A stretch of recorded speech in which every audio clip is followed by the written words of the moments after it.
Welcome back to another Leetcode problem solving session. Today we are going to be solving a problem: construct the lexicographically largest valid sequence. It's Leetcode problem 1718. It's rated medium, as you can see.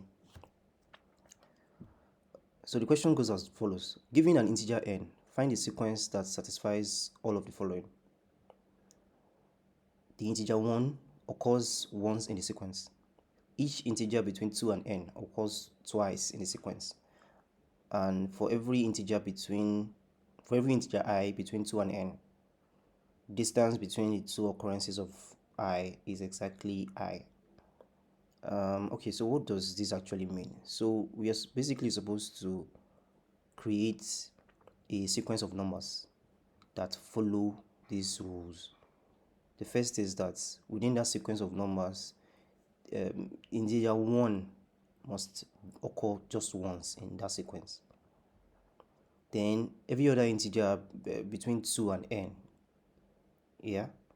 has to occur twice. And then the positions that they will take within this sequence must be a distance of exactly that number. I hope that makes sense. So we'll go through an example so that it's sort of really clear. Let's just read through the other part of the question, which is the distance between two numbers on the sequence AI and AJ is the absolute difference of their indices. Yeah, so I tried to explain that just now, but we'll go through an example so it's clearer. Then return the lexicographically largest sequence. It is guaranteed that under the given constraints there is always a solution. Yes, so this helps us. This is good. We know that there will always be a solution somehow, no matter how we search. Then this is just an explanation of what a sequence is. So a sequence A is lexicographically larger than a sequence B of the same length if in the first position where A and B differ, sequence A has a number greater than the corresponding number in B. For example, if 0190 is sequence A and 0156 is sequence B, you can see that sequence A is lexicographically larger than sequence B because the first position where they both differ is index 2. And at that position, the sequence A has the value 9, while the sequence B has the value 5. So sequence A is lexicographically larger than sequence B. Alright, so the concept of that is clear. So now this is the first example. We have an input value of n, which is 3. And then we're supposed to create a sequence, in this case an array of numbers between 1 and n. That's 1 and 3. Make sure that 1 is only found once within this array. And then every other number is found twice. Yeah, so you can see here 1 is found 1. Every other number here is found twice. 2 is twice, 3 is twice. And the distance between these numbers is exactly the numbers themselves. So the distance between 2 and 2 on this array is exactly 2. So the first 2 is at index 2, second 2 is at index 4. So the difference between those indices is 2. So 4 minus 2 is 2. Same thing for 3. The first 3 is at index 0. The next one is at index 3. The difference between those two is 3. Yeah, so that sort of clears it up, I think. So the other thing is we have we need to make sure that this sequence that we form is lexicographically larger. So if you look at the next point here, the explanation, it says that there is another valid sequence that can be formed, which is 2, 3, 2, 1, 3. So we can see that from here. These two, there are exactly two number 2s inside this array. There are exactly 2 number 3s inside this array, and there's exactly 1 number 1 in this array. And then the distance between the two 2s is 2. The first one is at index 0, second one is at index 2. The distance between the two 3s is 3. The first one is at index 1, second one is at index 4. So this is also a valid sequence. Yeah, but this one that has 3 in the first index position compared to the other one that has 2 is lexicographically larger. Yeah, that's why we need to return back this 3, 1, 2, 3, 2. So if we also look at the other example, we can see that it's basically just the same. So now we have n as 5, and then we are supposed to create an array that will contain number 1 exactly once, and then every other number between 2 and 5 will be exactly twice, and the distance between all of them will be those numbers themselves. Yeah, so if you take a look at this, that is already pretty clear. So according to the constraints of the problem, n will be between 1 and 20. Okay. So now how do we go ahead to solve this problem? If we take a minute to think about it, we can probably see that there is some form of grid going on. Yeah, so maybe it's a grid algorithm.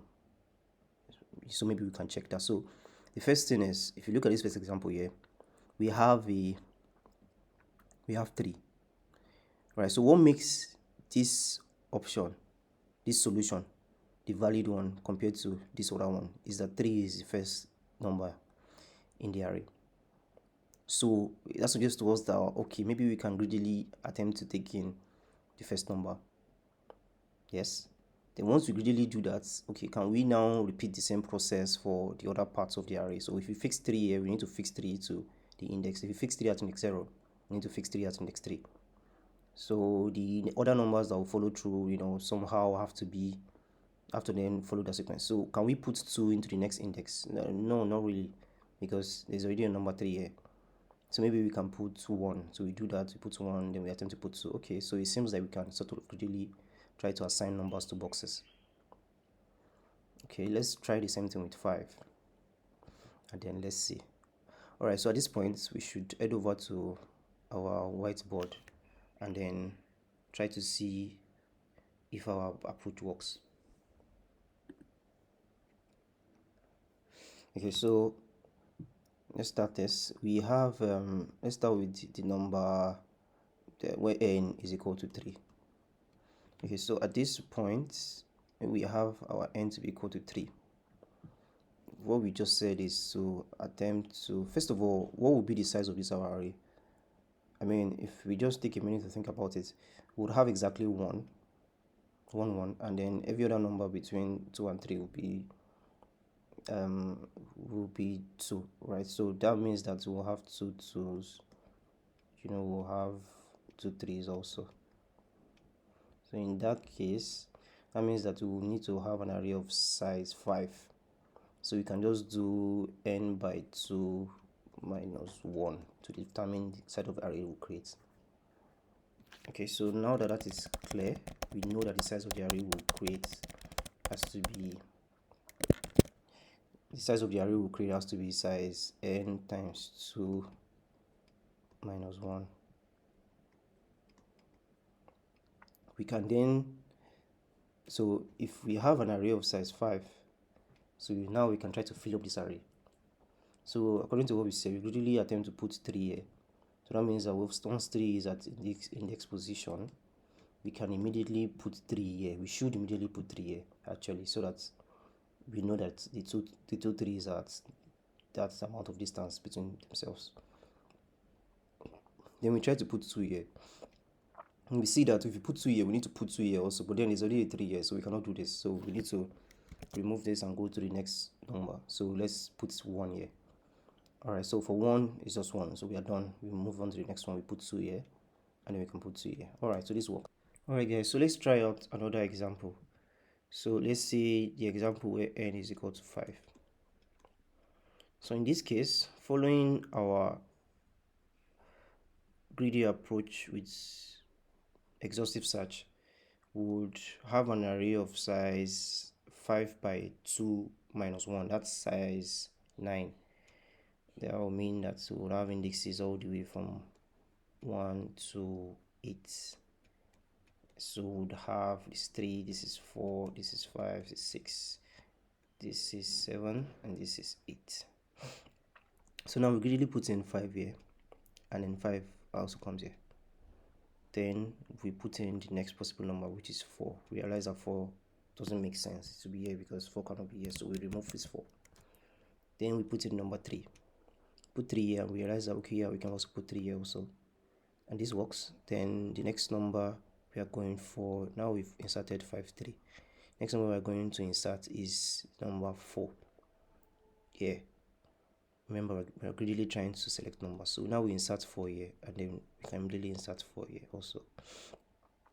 Then what is the next number we can insert? We would insert greedily selected numbers to insert 2. But then when we insert 2 here, we cannot insert 2 here, so this is not possible. Remove this. Then insert number 1. Okay, so this is good. So now we have 1 inserted, and then the last number to insert is 2. But then we insert 2 here and realize that we cannot insert 2 here, so this doesn't work. We'll remove this. So we need to undo all the way back. Then we need to also undo the 4 that has been inserted, and then try out another number.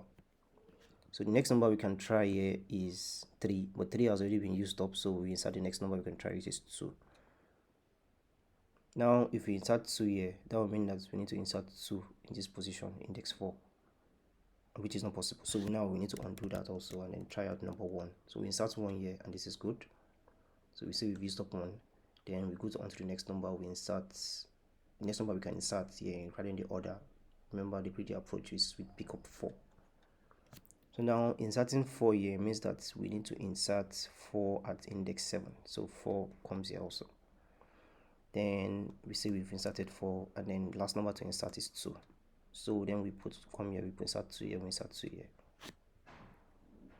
Yes, so this is good, and this works. Right, and it turns out this is the right approach to the solution. So remember, it seems like what we've done so far is to exhaustively search out different possibilities, and when we realize that we are at a roadblock, we backtrack. So this is an important part of this problem. We backtrack, and this backtracking approach suggests that at every index position we can insert any number, and of all the numbers we can insert, we can insert any number in the entire problem space. At the first index, we could have inserted 5 different numbers from 1 all the way to 5. And once we fix 1, we only have 4 numbers to pick from.